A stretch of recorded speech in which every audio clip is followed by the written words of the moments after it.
Hi guys, welcome to the channel. My name is Matt Garvey. We are here to talk about making comics today, and I have the absolute pleasure of being joined. Keep it in. Keep it.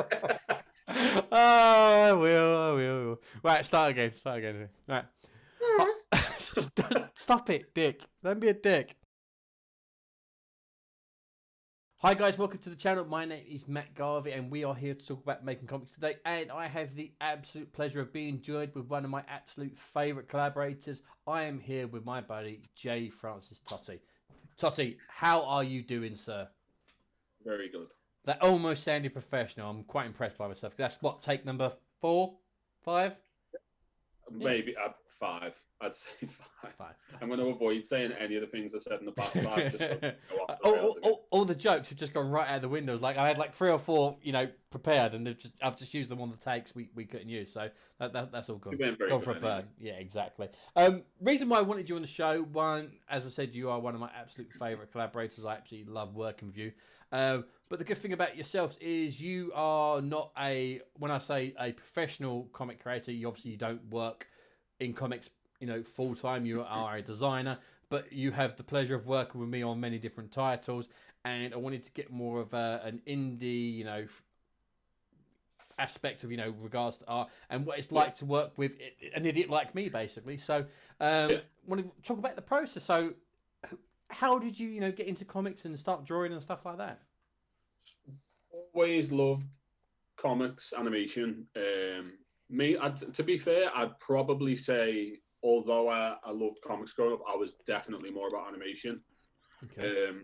And at a very young age, I quickly realised how much more difficult animation would be for me, and how I wasn't really going to get that opportunity. I didn't have the time or patience to sit around. I'm a very impatient person, but I love animation, which is probably the worst. The worst thing you could do. So I think I quickly went from I'd say animation. Then I started, because of animation and cartoons, I went more into reading mangas when I was a kid. Obviously, I grew up in the 90s and early 2000s, so Pokemon, Dragon Ball, it was rife with it. So I went, Please have it to me. I'm old. That led me into comics, but then the comics was such a casual thing because I was told quite early on, you're not going to make a living doing it. So if you want to do art, focus on something else. So I was like, graphic design. Pushed on graphic design, and that kind of led me into animation, funnily enough. And then I started doing animations, but corporate. And then comics come around in a bit more of a casual way, which I've done it for enjoyment, and I still do. I have no intention of doing it as a career. Even though you could if you really wanted to, because I think you're that good. But that's just my opinion. I feel there's definitely a time to push it, and a commitment level, and I don't believe I have the time to commit what needs to be committed to it. But I do feel like if I wanted to, I feel like maybe I could push myself into something, because I believe I've got some level of skill. You do. That was so hard to say. No, but it's true. To be complimentary about myself, but I think I've obviously got an eye for design and art and composition, but then it luck does come into it as well. So yeah, and I think comics is one of those hard things. Is I think people go into comics with good intentions, that and like they want to draw their favorite characters and that kind of thing. And I don't think people realize that it is a job at the end of the day. Yeah, it's a dream job, and people want to write and draw Spider-Man and stuff like that. Yeah. But they don't understand is like they become part of a corporate machine, and there's nothing wrong with that, because if you can find enjoyment while doing that's absolutely great. But at the end of the day, if you're not hitting your deadlines and you're not working, because like you can't wake up and go, I don't feel like drawing today, I don't feel like writing today, because there's a business behind it, and it's not just like when you and I make a comic, it's like we can be a bit more looser with regards to deadlines and stuff like that, because we're working from a fun aspect. And if it became a physical job, we're like, no, it has to be done by this day. It puts that pressure on, and for some people it might suck the life out of it. And I think people don't grasp that when they want to work in comics. They don't realize I've said it a few times on the channel, it's the comic business. Everyone wants to be part of the comic side, but they don't realize there actually is a business side. So you like your manga, you like your animation, you're working on your comics, in the spare time with us. what is it about comics that draws you back? Is it just because it's fun, or is it because, you know? Tell me. Well, yeah. Because working with me can't be fun. I'll be honest. Maybe the thing I love about comics, it's fun to work with you because you're fun to take out of as well. So that's always fun. That took about 30 seconds. If you'd pay me a compliment, you actually piece of shit. I can't give you a compliment without balancing it. So it's like my DMs around like super sweet and nice, and then it's just like you're out at the end of it. People don't see that side of me, you know. No. I keep all the abuse and bad words for the DMs. Yeah, you're pretty vicious in the DMs, to be honest. But it's. I tell you what, Daryl's a piece of. Don't take it, Daryl. Don't take it. But no, it's. I think the reason I got into, and the reason I still draw comics, is it's a creative field that I can be completely in control, essentially, of what I'm doing. I did one of my issues. Really, I tell you what to draw. Yeah, in a way, which we'll show in a minute. I'm kidding. But, we'll cover the way that we work together in a minute. We work quite. Our work is usually you give me something to do, which sends me on a path. I'll argue about which way I want to do it most of the time. And you'll come up with this ridiculous idea, and I talk you out of it, and you end up doing what I said in the first place. Yeah, I basically, you've got an idea, which is the middle. Which is safe but fun. I'll come in with an idea which is a million miles away, which is over the top and shouldn't be done. And then you'll drag me back and we'll hit a middle ground, which works for me. That's collaboration. That is collaboration right there. That's finding that equilibrium of like how to work together in synergy. Yeah, the writing side's fine for me. Like I don't mind collaborating on a writing sense. The art for me is a difficult. I don't like to hand art over to people for people to put their input on the art. I believe I'd struggle ever. I've never used a colorist ever in me. I want to color everything I do as much as I'd love to hand it away and get something new back and be like, wow, look at this. It's something different.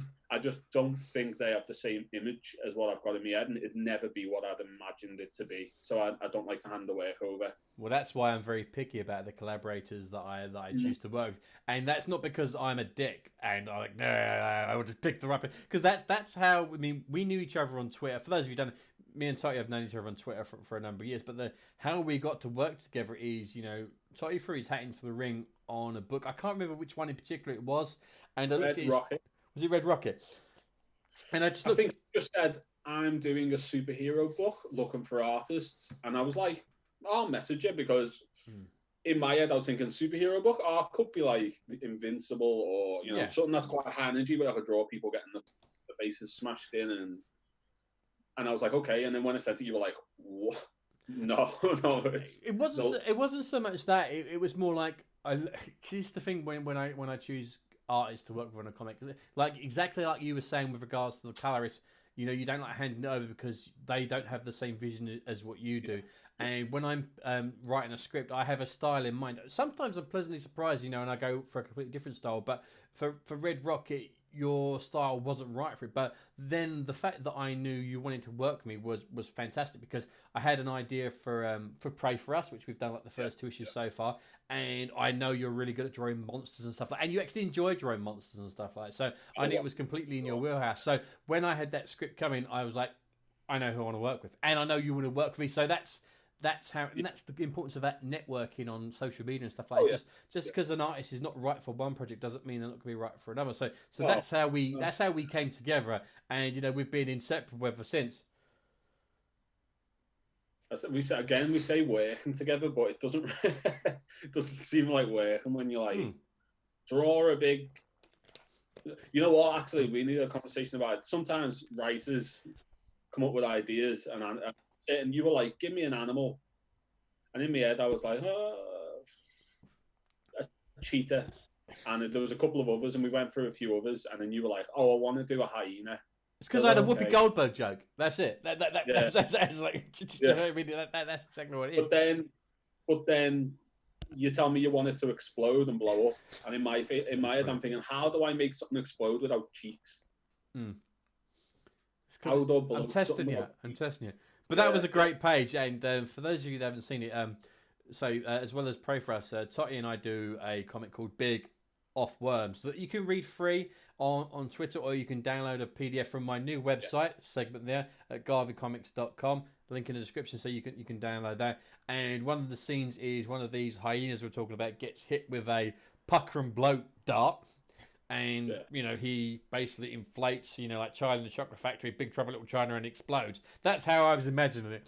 And this is what I love about working with Totti is he took it to the absolute extreme and basically took up the entire page of this hyena being inflated, just every inch of him just exploding.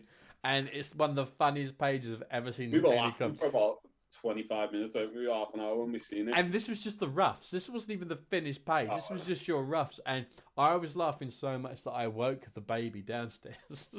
so that's one of the things that I like working with yourself is it is a proper collaboration. I mean, Prey's something different. Prey is a set story that we're doing together. You've got a vision for Prey. There is a vision. There is a structure, and we can't really deviate from that because everything's there for a reason. But Worms is how it came about is literally I saw a news article. I'm making this all about me. I'm really sorry. But the reason the story came about always about you. You're always right, about me.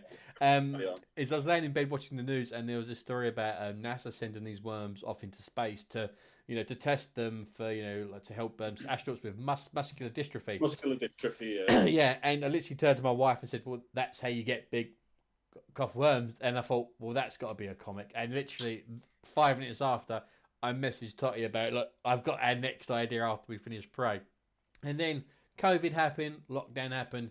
Totti had some free time on his hands. I had some free time on my hands. So we came up with the idea of, we would launch a page every day online, which we did. I mean, apart from a couple of pages, we pretty much hit Worms 1. Worms issue 1. We did really well with that. Worms 2's been a bit difficult because you've been really busy. I've had work issues and stuff like that, so we've not been able to stick to that schedule. But how we worked is very different from what I've been doing on this channel with regards like the plot and planning everything out and stuff like that. It literally was a case of I would give myself 30 minutes to write a page, and Totti gave himself a couple of hours to draw it, and then I would letter it, and then we would post it the same day. So it was pretty much putting ourselves under a lot of pressure to get an issue out, and it was just so much fun. Yeah, much more fun. It was like it was not like jazz, but it was more like it was just free form, and it just going absolutely crazy. Yeah, I'd say jazz. Jazz is a good analogy for it because it's mess, it's chaos, but it's the right type of chaos, and which works well for comedy. Which works well for comedy when you're writing a comedy comic. It's just because it was just silly. It was just silly fun, and it's probably meant to be stupid, isn't it? Like what was the conversation we had about two? So again, this is another case of Matt having to rein me back, which is you wanted me to do the bloat dart, and I wanted the bloat dart to literally be a frog. Holding a syringe, which I'll give you the picture and you can put it on so you can see what it was. Which is a brilliant idea, and this is again actually what I love about collaborating with someone like Totti is like, because I know he wants to draw this, I'm gonna write it into the script later on because it's so. But then he came up with that, and I said, look, why don't you draw a frog on the side of the dart, like like when you see like a World War II plane with like the pinups drawn on the side, and that's what we came up with. So that's again, it's this is the thing about collaboration that I love. It's that give and take and find that happy medium. And we've never argued. In the nearly 4 issues we've done, we have never had a disagreement on anything that we worked on, and I think that's really, really good, especially because you're really difficult to work with. Yeah, I am. I'm a brat, but you've got to. You're a pleasure. I think a benefit I've got from my years doing graphic design or doing animation and stuff for companies and corporate work is nothing is, it's never personal, it's just natural. And I think writers maybe writers not, I'm not sure about yourself because I've never had to deal with it with you, but because I'm not a writer. no, but I mean, like, I'd imagine a lot of writers out there, and if I had to give a piece of the writers, is that they need to learn to take direction as well. a lot of writers, because I've done stuff in the past with any creator of any kind, like when I'm doing posters or I'm doing website stuff or I'm doing animations, and it's something to learn quickly because artists always feel like hired help regardless. So we're used to the idea of being managed. But I feel as a writer, and it's to all the people who watch your channel who want to get artists involved, don't take it personal if an artist has an idea that you might be able to, have you tried thinking of doing this? Because sometimes I know you might be management, but if someone coming to you and writers are managers because they're hiring you, they're controlling the job. They're making sure the colorist's doing his job, the artist's doing their job, the letterer's doing their job. Still take ideas off them because it'll be valuable in the long run. And I don't know. I imagine directors tell the writers what to do eventually. Well, on a film, they make the final cuts. They make the adjustments. They're the project managers. You're absolutely right. The writer is the project manager because the project kind of starts with them, but it's not. It doesn't become alive until other people get involved. That's why again I've never put myself down as the creator because I'm not the creator of any of the comics. It's not until I get something like yourself in that it becomes tangible. That it's something that otherwise I've just had words on a page. But the good thing about this is like I think when another thing a writer needs to learn is don't be it's my script. You have to do exactly what I say. You need to be open to interpretation because you're an artist and you've got a better artistic eye than I would ever have, and that's why whenever I write a script, I will put what camera angles and stuff like that in, but I always put a message and say, look, as long as we get to where we need to go, and you leave me enough words, room for the words, stuff like go crazy. Because if I put like a bird's eye view and you think a worm's eye view, pun intended, will work better or something like that, or I've put medium shot and you think a close up, just do it because I trust you to do it, and I do that with all my artist collaborators. I trust them because that's the reason why I've chosen because I trust their artistic style because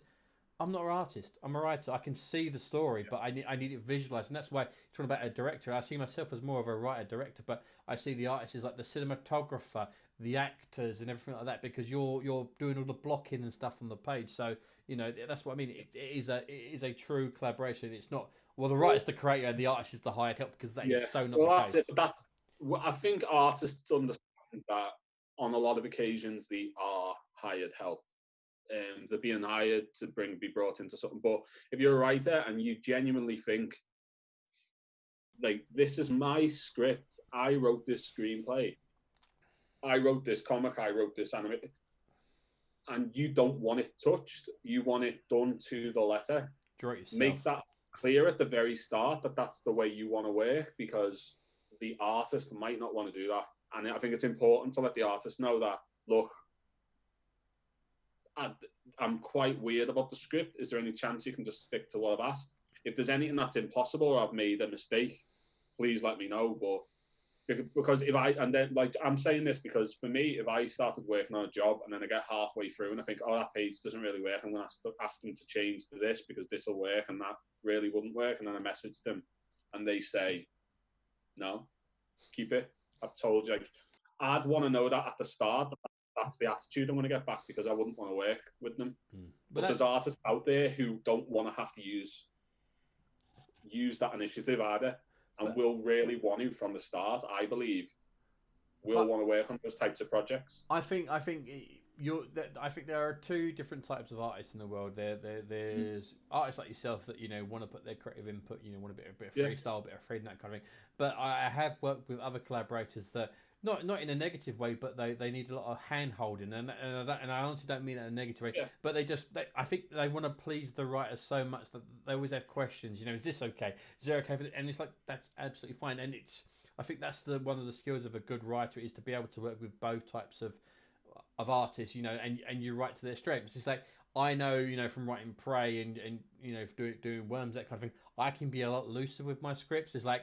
I hadn't even finished the page that you were working on, and we had a chat. And said, you said, I'll start drawing. I said, well, no, I've not finished yet. I need to do an inset panel of this happening. And you went, I'll just add it.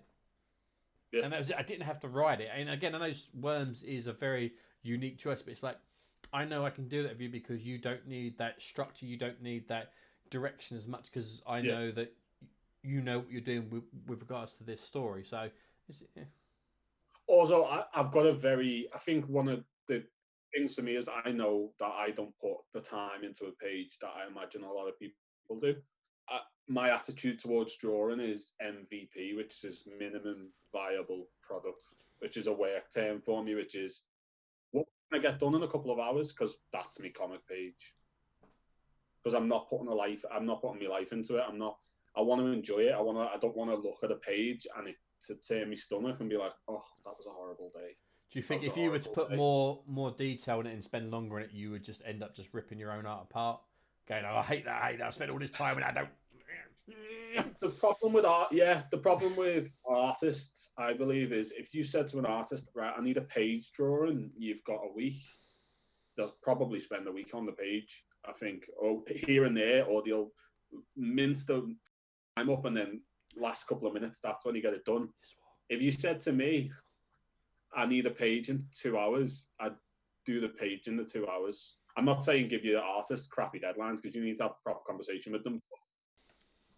I don't know. It's different strokes for different folks and all that. But it's, for me, this is meant to be fun. I do take it seriously in the sense of I love me work. I love working on things and I love drawing, and it's always been.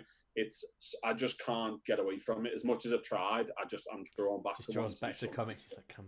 I'm always drawn back, and I hate that I am, because I wish I could take the time to be like, to work on a licensed piece of work and put that time in that they get and get the money that you get for the pages, and it would be lovely and it'd be fun and you get your fan bases from it. But I'm a realist, and I know that I've got a wife and a house and a life, and if it's going to take away from that, it's not worth it. If it's I'm not letting it consume your life. It's the business side. It's comic books. It's meant to be fun. It's silly. It's meant to be. Well, we've had this discussion offline about other creators, and like, don't get me wrong, they're absolutely great creators.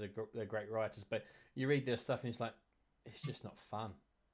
I like a dark story. I like a dark story, but it's you fall in love with comics because it's fun. Super talented writers and stuff, and for me, I don't want to be on a page for 5 minutes reading it. I want to. That was good. In and out, down at the back. I had 10 minutes of enjoyment, just like making love to Totti. Yeah. If you're lucky. 3 seconds, flash, and it's over. Yeah. So, going back to how you approach art, obviously you've said you get in, get out, don't look back, which is as long as the details there on the page. So, for example, when I send you a script, say not Worms, but like let's talk about Prey. So when I've sent you a script for Prey, how do you approach that? I've sent it to you. What is the Totti process when it comes to?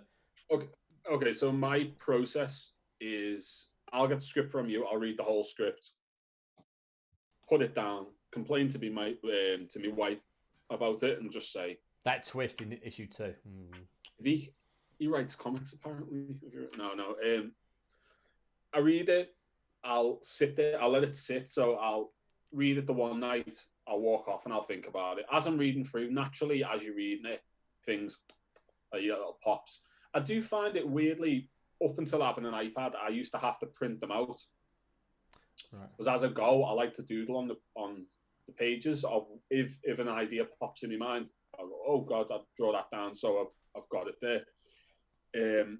And as I go, that's kind of what I do. And then I'd leave it and I'd come back and sit through, read it again, see if anything jumps out. And then I'll make suggestions, write little notes down where I'm like, could that be less panels? Could we add a couple more panels actually to make the beats? Does it need to feel faster? Does it need to feel slower? And I designate which panel on a page is the most important as I go through the script. So to you, you look at the page like you pick which panel is the most important on that page. Yeah. But what if I've just been devil's advocate? What if every panel is important on that page? If the writer's done something wrong. No, I'm joking. I wouldn't suggest doing even spacing. I still think if you can't say that there's 6 panels on a page, everyone's as important.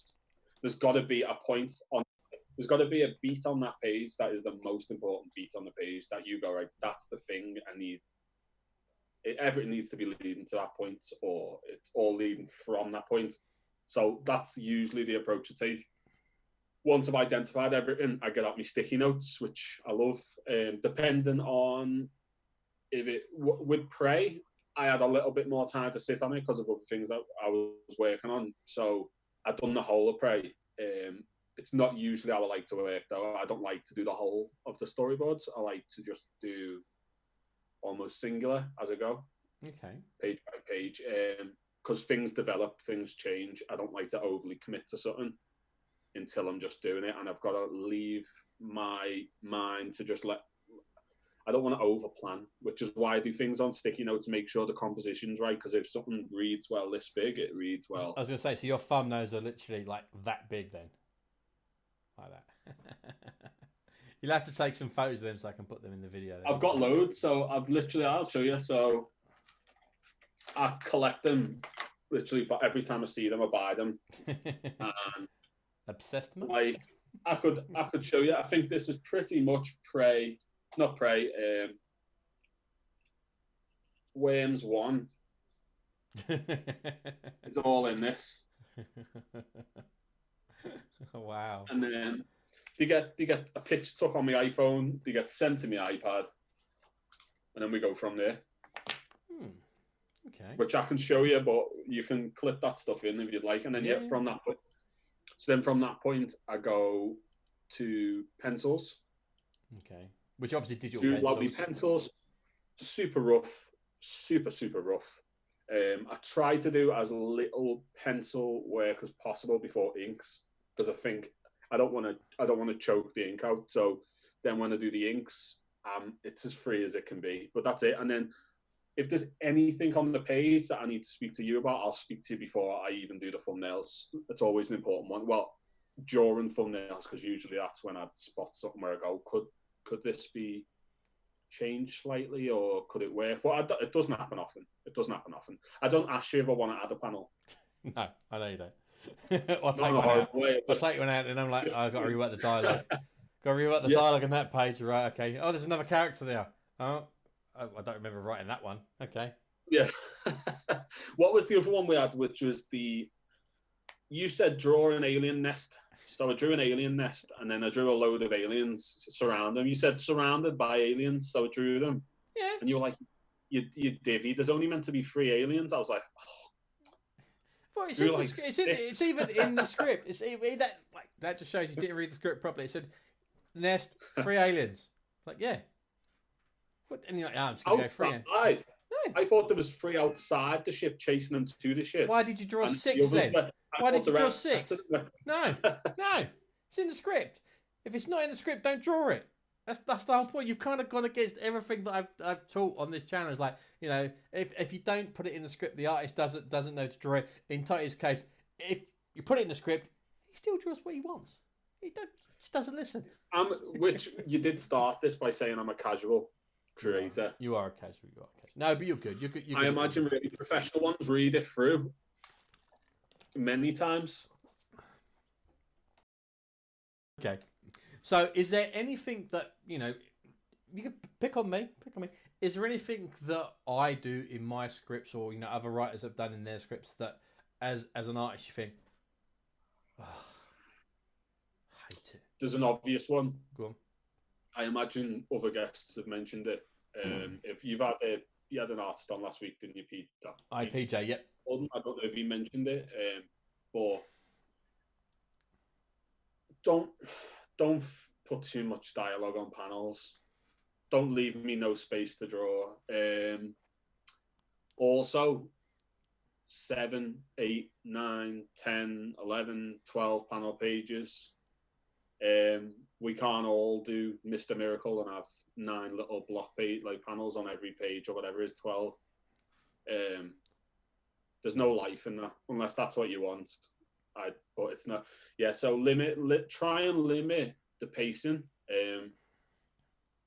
to 4 to 6 panels, and then if the artist wants to add or take some away, that's probably good. Like, I think that 6 panels is more than reasonable enough to get enough, because that gives you enough space for big panel, 2 panels, 3 panels, or, you know, like big panel. Unless it's a stylized page and like the page is designed in a certain way, like you want the panels to go like like that kind of thing. Yeah, I like to switch it. Yeah, no, that's fine because I know. I mean, spoilers. In Prey 3 when we get to it, there is. I don't write many double splash pages, but there is a double splash page, and it's done for a reason. There is a particular reason for that, and we've spoken about this before. I'm just just putting that there as a little teaser, when it comes out. But okay, fair enough.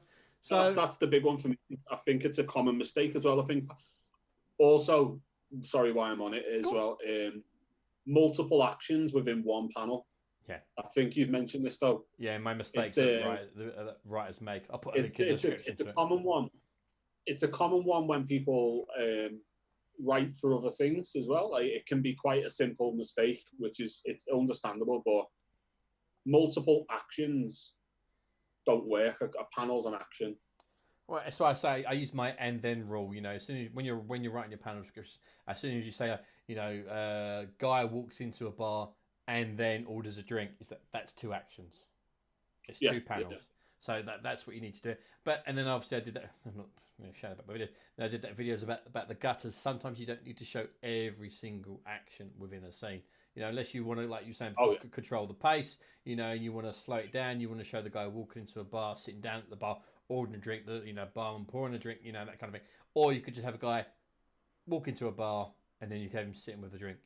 That gutter. That can tell a whole story, and us as readers, we fill in the blanks of what actually happened. So you don't need to do that. So that's another one as well. Then, so a good thing for writers from an artist's point of view would be think of the gutters and the panels. Think of each panel and gutter. The more panels on a page, the quicker the action's going, because you've got less information going on each of the panels. So say you want a person running, but you want a ton of panels. He's running, he's jumping.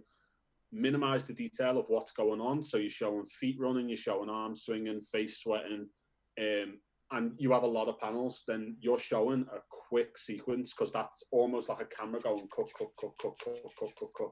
And when you want the reader to stop and take the time, have it as a big panel. Have it as a slow panel, make them have to stop to ingest everything that's going on and leave a bit of space. I feel like I'd like to see more writers do it where the quicker the moment is, the more the panels are, but the smaller they are and the less detail as well. Because something's moving, there shouldn't be that much detail if the car's swinging by. You shouldn't see a load of detail. Car swinging by, things are moving fast. You don't need to see everything that's outside the car. That's another one. That's not a pet peeve, but it's just something that that's how my brain works when I'm thinking of panels. Now I'm laying something out, which is why you'll see multiple actions on something that you may ask for one action. I'll do multiple, because in my head I'm like, well, he's running towards something, so I want it quick. Again, or he's grabbing something, so get a few out. It's kind of like, if you go back, to referring to like comics being like a film, usually when you see an action sequence, it's quick cuts. Especially the great one, like I think it was either a Liam Neeson film or an Al Pacino film. These guys are in their 60s and 70s doing action films, and it's hilarious. And like, because obviously they're using stuntmen, and I think it was Liam Neeson. There was like 24 cuts in a single motion of the character running to a chain link fence and then like flipping over it, and they just cut, rather than that one single action, just to speed it up, hide the stuntman and make it look, and then you cut to the actor on the other side just running in like Which one was it? Was this that Irishman that everyone was talking about? No, it wasn't that. I can't remember what it was. I think. It's going to really niggle me now. I'm going to put it on Twitter. Like, it's like it's got like the most cuts in like any like 10-second sequence ever. It's hilarious. So that's how you tackle a script. They're your pet peeves. So what else can you share about your process as an artist? You've said like you've gone through the script. You've read what's happened. You let it percolate. You go on your thumbnails and your post-it notes. Then you do super loose pencils, and then you come in with your digital inks. Everything you do is digital. You never fancy getting the pens out, doing a bit of traditional? I fancy the pens a lot. It's a luxury that my art wouldn't change really from digital to pencil. I mean, digital to traditional. Everything would be the same. The process would essentially be the same. The digital side is purely to hurry the process along. What I probably would do is I'd probably scan me thumbnails and blow them up. Right. Okay. Print them out onto Bristol board and draw them that way. But the digital thing for me is time is more important than having that page there, because I'm not a desired artist. I don't have income from traditional work. So what's the point? Like there's no positive that could outweigh using digital at this moment. Say I was doing a Ghostbusters book for IDW. I'd love that. Call us. We could do it. We've got an idea. We literally got an amazing idea. But then you would see traditional inks. Really? And I'd get at least a couple of those pages framed and stuff, yeah. That's cool. If you bought them. Well, no, the reason why I mentioned that is because I remember speaking to Mark Lammin, who he's worked for Marvel and Star Wars, and he's working for Valiant now. And I remember meeting him at the Nottingham Comic Con, and I've got one of his pages, like, cause he did like Planet of the Apes, and the pages, I think he did that. It was blue pencils printed off, and then he inked over them. Yeah. But now he works totally digital, and I said, aren't you missing a trick? Because you can sell the pages, and he said, when you're working for a publisher, it's a lot easier to make changes if it's digital than it is a traditional. Yeah. And that was like, oh, that's a guy that values the art he's doing more than making a quick buck on selling a page. And I thought that was really, really amazing to hear. Yeah. So it was, for him, it's more of a, not so much a speed or convenience, it's more of a practicality rather than have to redraw an entire page. It's like, all right, if I need to shrink that, I could just cut that out, or I could just draw that one single panel, slot it in, and then it's done, or I can move stuff around. So that's... Well, that's it. It's the reason I don't need to overly worry about sending you pencils or sending you thumbnails is because if you turn around... Because I'll take what I can get. No, if you turn around to me and say, oh, no, God, no, that panel's horrible. I've never said that. Just go... Yeah.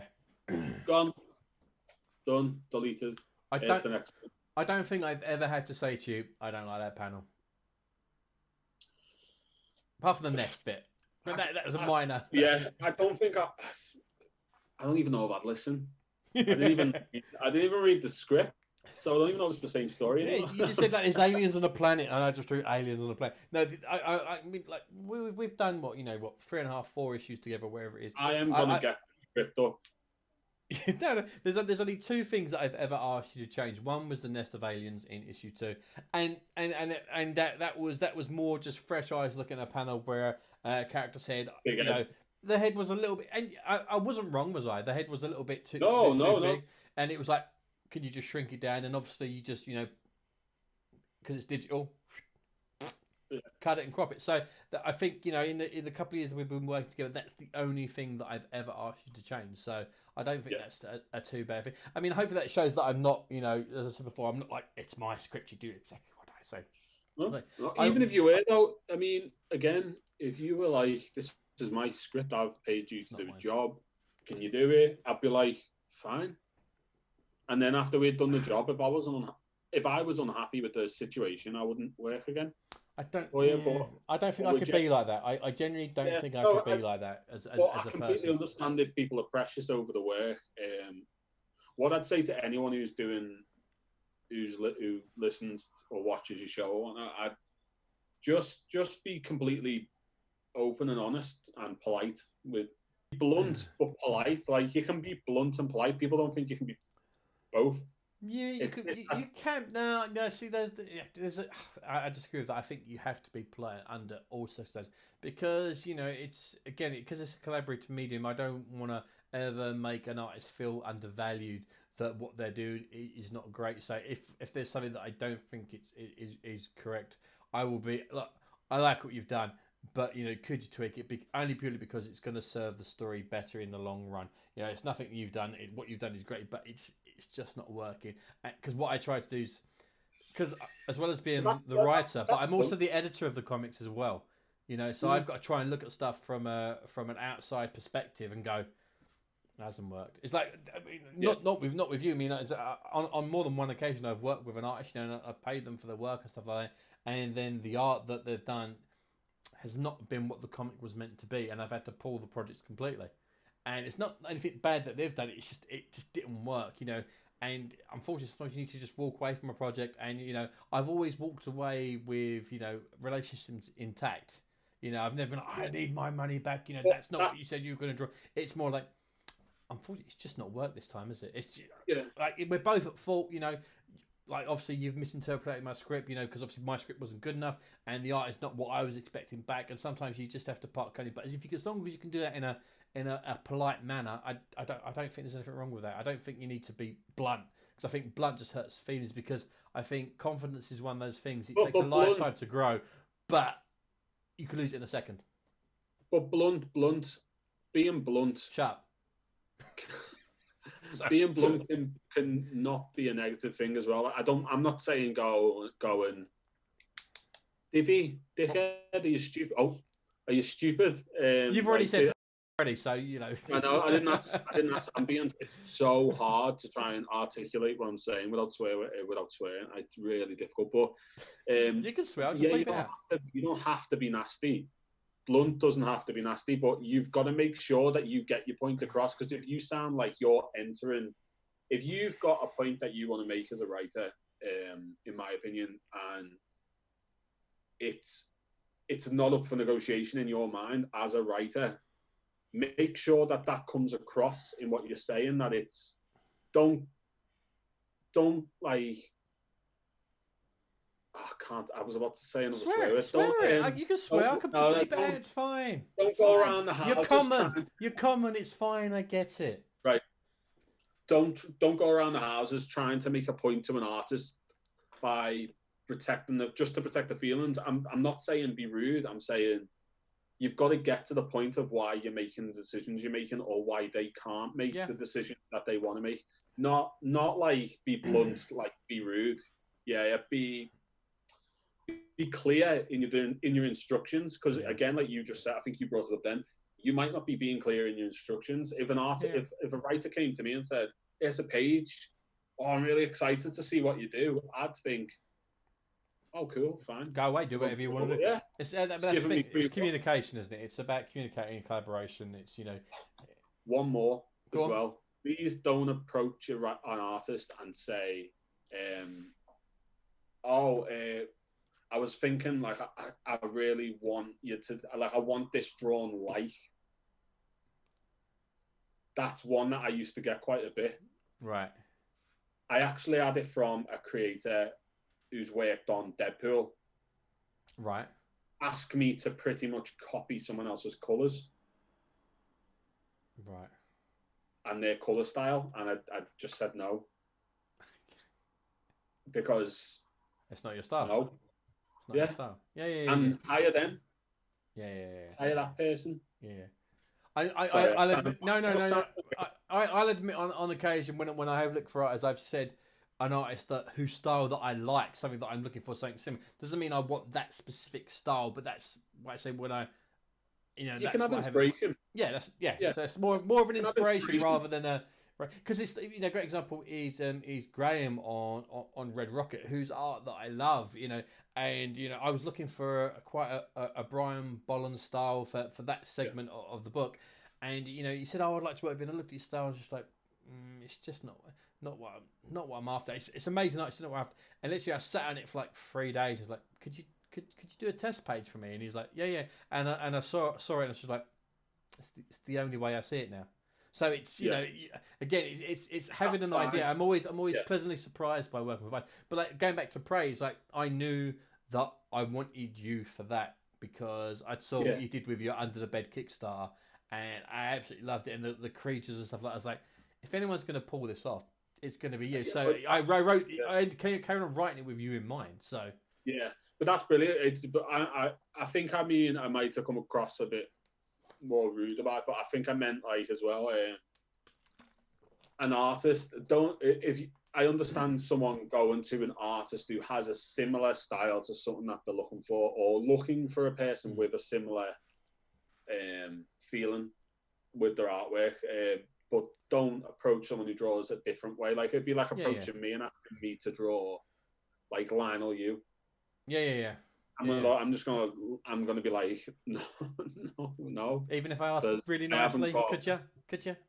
Yeah, yeah. Or could you draw me drawing like, God knows, there's tons of people who I couldn't or wouldn't. Do you get what I mean? And you'd be lying to yourself, and you're only going to add levels of stress to the job for yourself and for the artist. Well, and why would you want to copy someone else's style? Why would you want to copy someone else's book? When the whole point, if you want to get discovered as a comic creator, is to try and create something original. You don't want to be a knockoff of someone else. It's like, again, I keep turning this back to me. I'm really sorry for like such an egotistical tit.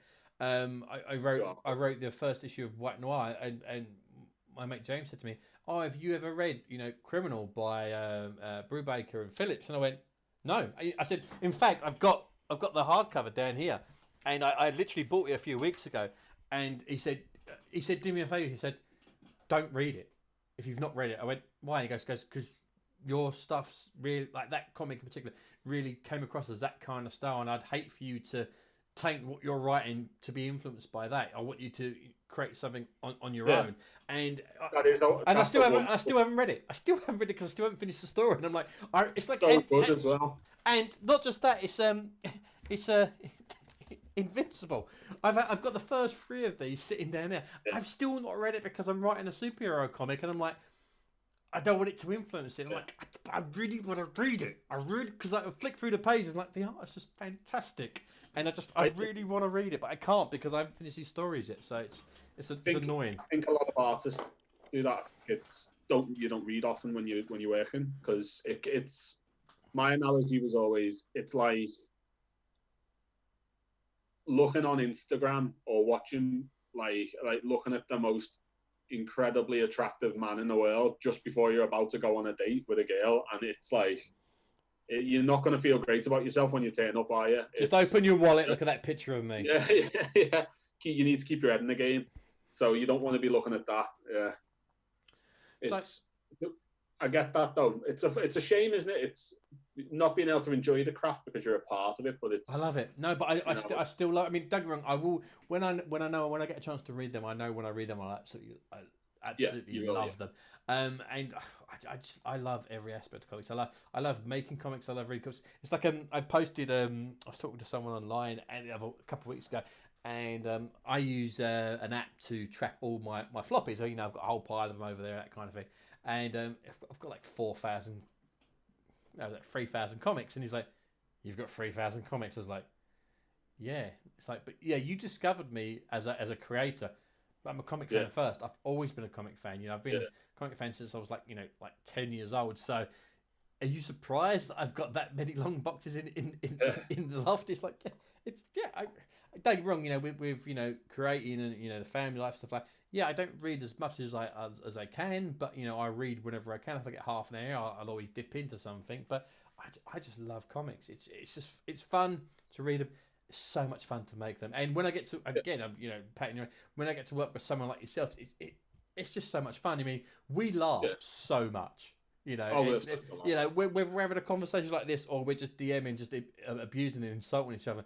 It's just fun, and that's what I think's lost, especially in no disrespect to the small press independent circuit, is that everyone takes it so seriously. They've got this agenda of, that they want to break in. This is what they're going to do. It's like, and that's fine if that's what you want to do.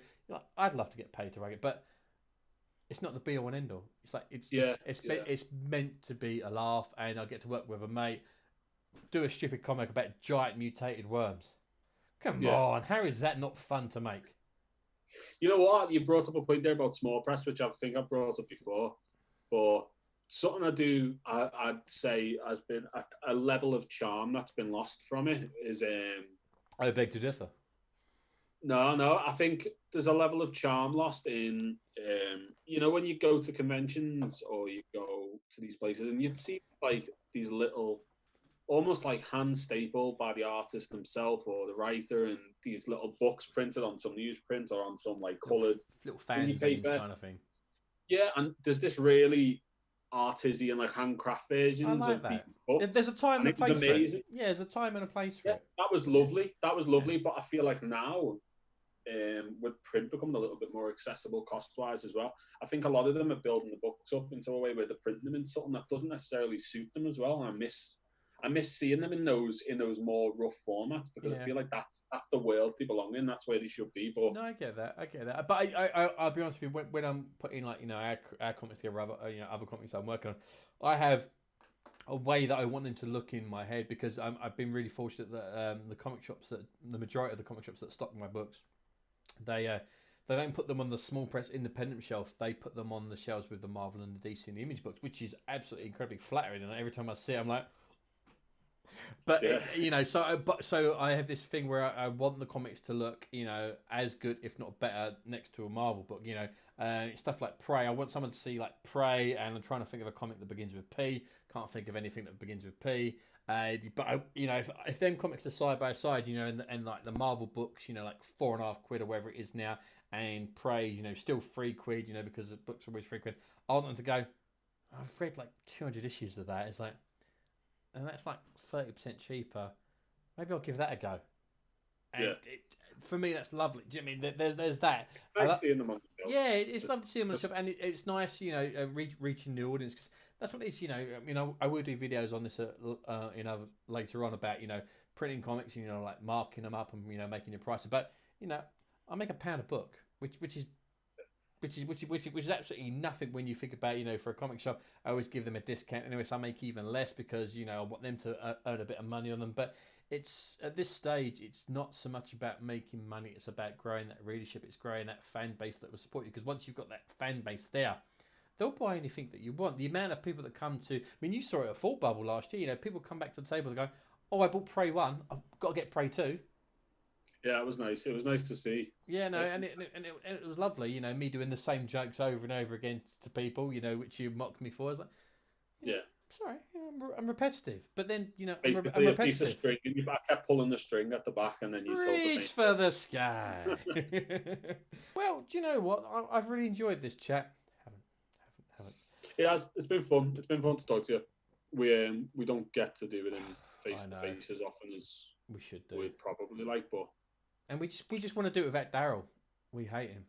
We seriously hate him. It's just, like he killed that channel. He just killed it. It was like old Jella. He just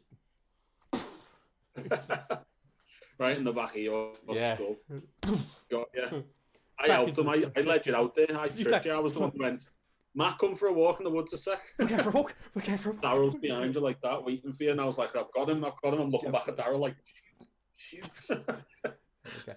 Seriously, dude, thank you so much for coming on, talking about your process, that kind of thing. I apologise for my cynicism. No. You are one of my absolute favourite people in the whole entire world. I love working with you. I love you as a person and as a creator. I just hate your accent. Seriously, I actually want to see how YouTube. I've sworn there. Oh, the comment. I want to see how YouTube deciphers that. That'd be hilarious. If anyone's got any process questions for Totti, stick them in the comments. And we'll get him back on, and we can go through them one by one. I'm assuming there's not going to be no one commenting, because no one watches these videos anyway. I'm joking. They're awesome. Everyone's watching. No one's gonna. They're gonna look at me work and just be like, I don't really care how he does it. Actually, how'd you do it so I don't copy? I don't make the same mistakes. I said it before and I'll say it again, on my new website, garveycomics.com, if you want to read the first issue of Big Worms, it's there. You can download it for free so you can see just how awesome Totti's art is. And Totti also did the logo for the channel and all the logos on, on Prey, on Worms and stuff like that. So he is one absolutely talented person. So if you are looking for, like a logo for your book or anything like that, reach out to him, make it worth his while, and he'll come back with some absolute gold for you. And he's one in a million. He's a good guy. Oh, I feel dirty. There's 7 billion people, so that's not that great to be honest. It's not. You are like a needle in a haystack, but it's one of them things. Oh, what's going on there? Anyway, I'm going to call it a day there. Remember, guys, if I can make comics, anyone can. I'm even going to get Totti to make a comic next year, aren't I? Oh yeah, I'm writing. Yeah. You are. But I'm watching your channel for advice. And ignoring all of it.